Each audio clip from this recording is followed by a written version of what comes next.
आपको जब भी इच्छा करेगा राजनीति में आने के लिए स्वतंत्र आपकी है। तरफ से कोई मनाही नहीं नहीं नहीं, है? मेरे तरफ से क्यों रहेगा, उनकी अपनी इच्छा है। नहीं नहीं, मना नहीं किया, कुछ संयोग होता है, कुछ प्रयोग भी होता है। आप पॉलिटिक्स में आए, पहले आप संघ में थे, फिर बीजेपी ज्वाइन किया, उसके बाद फिर हम पार्टी में आते हैं। आपसे पहले आपकी पत्नी पॉलिटिक्स में थी, जिला परिषद रही, लेकिन अब वो पॉलिटिक्स में नहीं है, तो क्या आप पॉलिटिक्स में आते हैं फिर अपनी पत्नी को कह देते हैं नहीं आप घर पे ही रहो, मैं कर लूंगा, क्या ऐसा है? नहीं नहीं, ऐसी बात नहीं है, उनका अपना चॉइस है।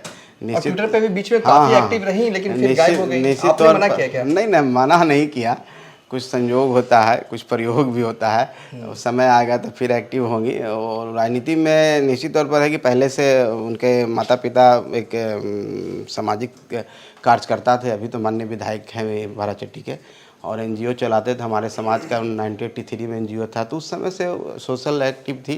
शादी होने के बाद जिला परिषद का चुनाव लड़ी और कुछ 5 साल मैंने हम लोग चेयरमैन के आसपास भी रह करके बहुत नज़दीक से रहे। अभी ठीक है, समय आएगा, अभी बच्चे होते हैं, सबका एक व्यक्तिगत अपना जीवन होता है और उसका निर्वहन करना होता है। उससे वो निर्वहन करके आगे निकल चुकी हैं, बच्चे हमारे बड़े हो चुके हैं, तो आपको जब भी इच्छा करेगा राजनीति में आने के लिए स्वतंत्र है। आपकी तरफ से कोई मनाही नहीं नहीं नहीं, है? मेरे तरफ से क्यों रहेगा, उनकी अपनी इच्छा है। चलिए एक सवाल और कर लेते हैं। जनवरी का महीना है, खरमास चल रहा है इस वक्त।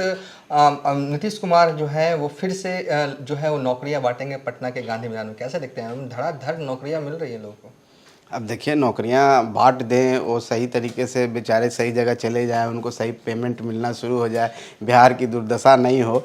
हमारा सिर्फ यही कहना है कि हड़बड़ाहट क्यों है। आपका 18 साल आपका टेन्योर था, आप 18 साल में जितनी नौकरियां नहीं दे पाए, आप 1 महीने में कह रहे हैं कि हम सारी नौकरियां दे देंगे।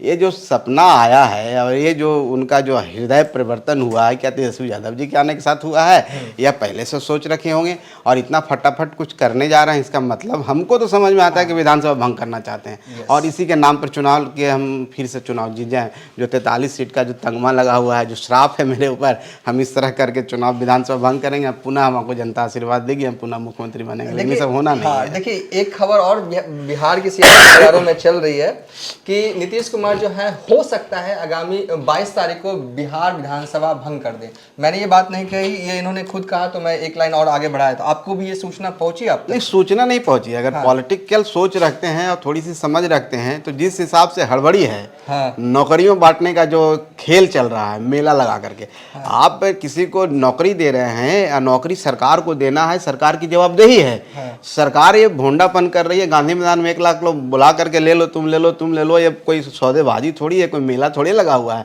लेकिन ये करने के पीछे सिर्फ यही मंशा है। जैसे माननीय नीतीश कुमार जी सोशल इंजीनियर हैं,